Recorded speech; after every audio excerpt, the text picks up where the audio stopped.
So before Katrina, I was working as a technology information person at the state capitol.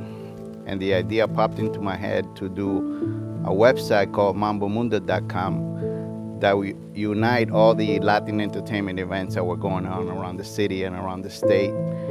And one thing led to another, and when I came up with the name Mambo Mundo, it just clicked. I moved to New Orleans in 2002. I started working with Mensaje Festival, and I got involved with a lot of community events like Unidad Panamericana, just to lend support and more awareness to all the Latin entertainment things that were going on in the city that sort of needed a little bit more spotlight. And I never imagined that Hurricane Katrina would end all that.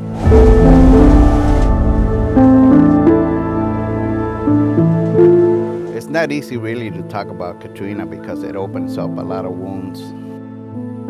I was living on one of the apartments right over here, Sugar Mill, and I was tired of evacuating and being on the road 24 hours just to get to the next town, so it didn't make any sense for me to leave when everybody was leaving because I didn't want to be stuck on the highway. And I felt like if I stayed and I could capture the aftermath of Hurricane Katrina with photography, I might be able to tell a story in the future of what climate change is doing to our planet.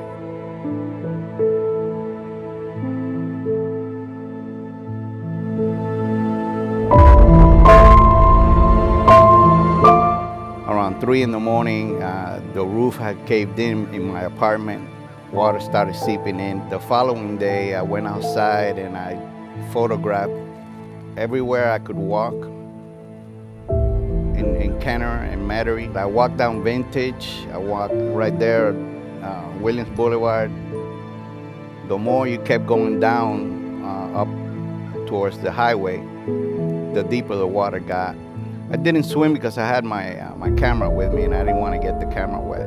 By Wednesday, the water had come down to the point where I could drive out of the city, and I went to Houston. It wasn't until about a month later where they allowed us to come back into the city and see what was left of your apartment. And I came back, you open the door, and everything is moldy, everything is wet. Your memories are on the floor. The saddest part is that everybody left. Your friends left, your family members left, your job left, and when you come back here, there was nobody was coming back. There was really no job. I was on limbo for like 5 to 6 years maybe, going back and forth between Houston and New Orleans every weekend, trying to preserve what I had here. Something inside you tells you gotta come through this and you gotta survive and you gotta start all over again. It took many years for it to kind of feel normal again. I would say maybe until about 2009, when the Saints won the Super Bowl, is when kind of like the city kind of came back a little bit, started breathing again. The whole time before that, you were underwater, surviving, trying to figure out what's next in your life. Overall, 20 years later, it's kind of starting to feel like it's normal now again.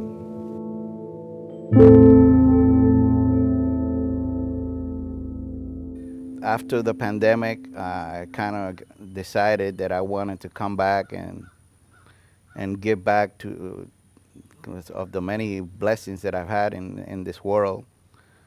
And now I feel like there's a lot of opportunity in the city. There's a lot of dynamic people that are doing great things. 20 years ago when I was taking the pictures, I felt like it was important to preserve this for future generations because we can never forget anything, especially something as impactful as Hurricane Katrina was. I've been taking pictures for 25 years. I feel like I have published over 1 million pictures in my lifetime. I have been involved in some of the most important cultural events in the city of New Orleans. Ultimately, when I die, I just want to know that I had a good life and I'd left something positive in the world.